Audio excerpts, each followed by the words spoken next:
Assalamualaikum warahmatullahi wabarakatuh. Perkenalkan, nama saya Aulia Elvanisa dari kelas HKIB 3 dengan nomor NIM 190 2016 074.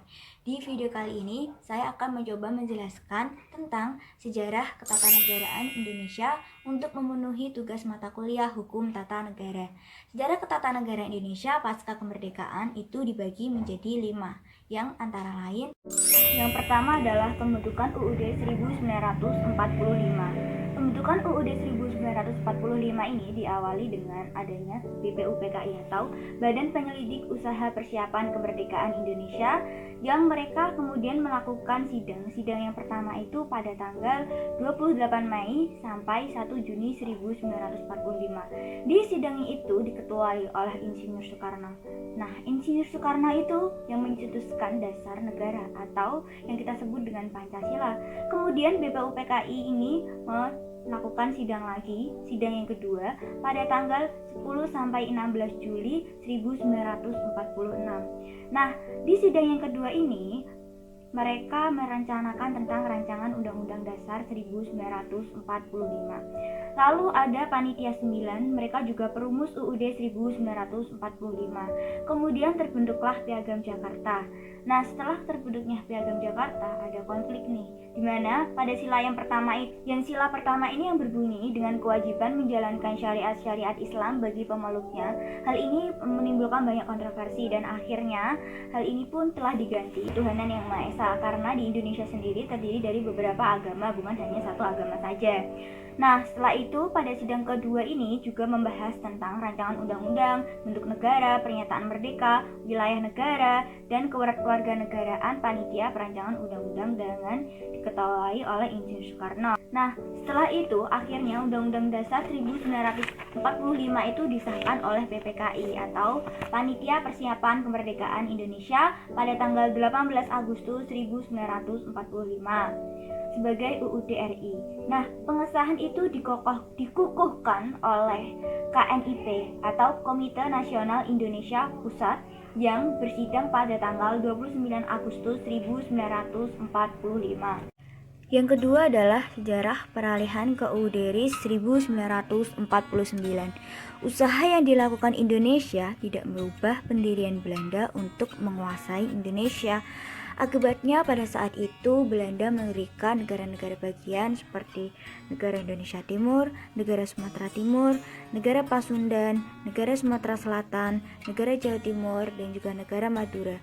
Pada agresi Belanda yang pertama pada tahun 1947.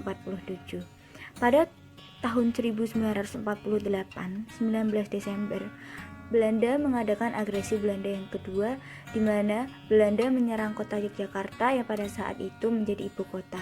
Mereka mengasingkan Soekarno dan juga Muhatta.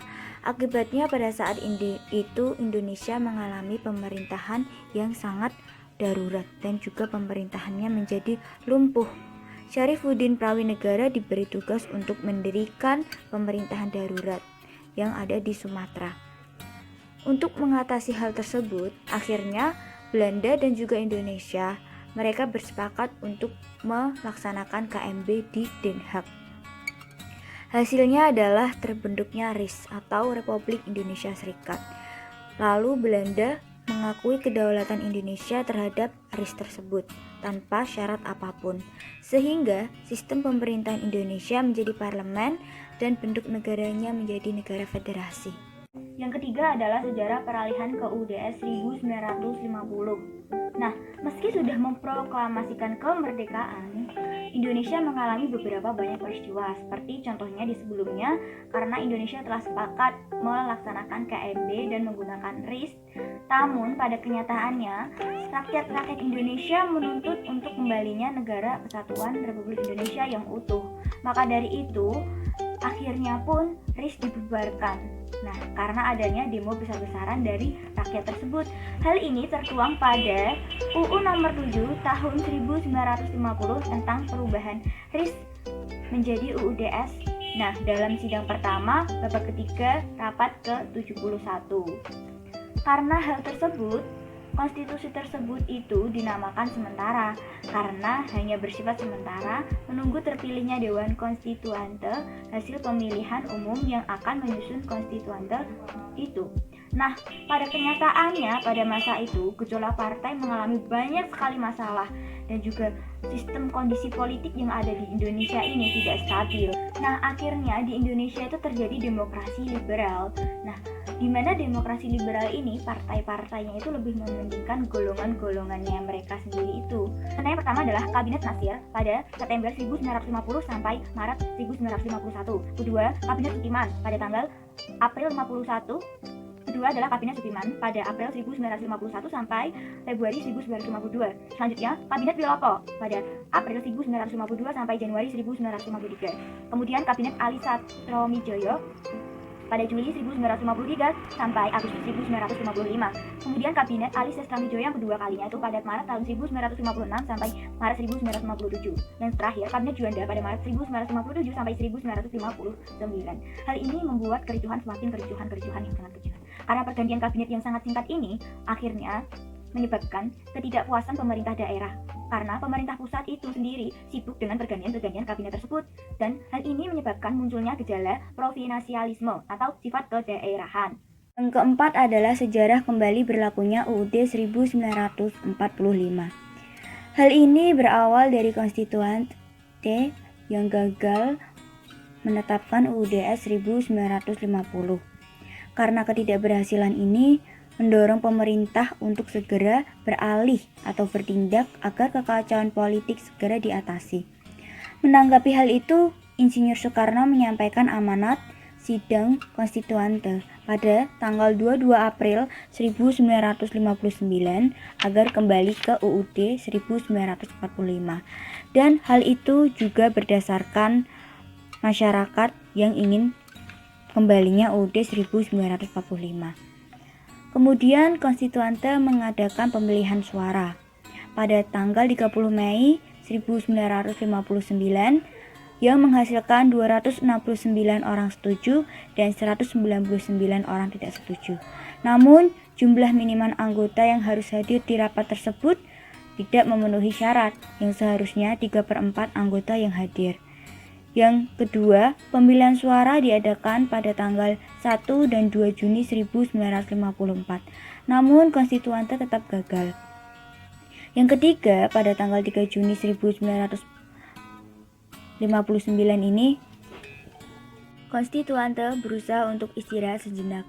Namun, kenyataannya untuk selamanya mereka istirahat.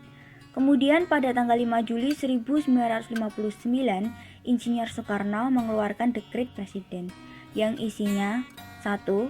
Pembentukan MPRS dan DPA dalam waktu sesingkat-singkatnya. 2. Pemberlakuan kembali UUD 1945 dan tidak berlakunya UUDS 1950. Yang ketiga, pembubaran konstituante. Namun pada kenyataannya, pada saat ini terjadi banyak penyimpangan, yang antara lain, Presiden mengangkat ketua dan wakil MPR, DPR, MA, serta wakil ketua DPA menjadi Perdana Menteri. Masa jabatan Presiden seumur hidup dan terjadinya gerakan 30 SPKI. Yang kelima adalah latar belakang dilakukannya amandemen UUD 1940. Kenapa sih kok dilakukan amandemen? Nah, hal ini diawali dengan pada tanggal 22 Mei 1998, Presiden Soeharto menyatakan mengundurkan diri dari jabatan presidennya. Hal ini bertepatan karena pada saat itu terjadi gelombang yang besar-besaran antara pemuda, masyarakat, atau manusia dan dari berbagai komponen bangsa. Nah, pengunduran Soeharto pada masa kritis ekonomi ini sangat memberatkan warga negara Indonesia. Nah, kehidupan bangsa Indonesia atau masyarakat Indonesia itu juga berat. Nah, hal ini yang menjadi awal dari era reformasi. Nah, di era reformasi ini ada satu tuntutan. Nah, satu tuntutan reformasi pada tahun 1998 ini, di mana karena di dalam amandemen itu masih banyak kekurangan yang harus ditambahin. Nah, pada masa Orde Baru juga kekuasaan tertinggi ini ada di tangan MPR dan kenyataannya bukan di tangan rakyat. Terus selanjutnya, kekuasaan tertinggi juga berada pada tangan presiden. Dan juga banyak sekali pasal-pasal yang sangat luas gitu loh teman-teman. Nah, dan sehingga menimbulkan multi tafsir gitu. Jadi banyak sekali yang berpikiran pasal ini kurang tepat gitu. Terus yang ketiga adalah serta kenyataan rumusan UUD 1945 tentang semangat penyelenggaraan negara Indonesia. Tujuan dari perubahan Undang-Undang 1945 ini untuk menyempurnakan aturan-aturan dasar yang sebelumnya. Nah, tentunya dengan perkembangan aspirasi masyarakat yang modern, maksudnya masyarakat yang saat ini lagi terjadi.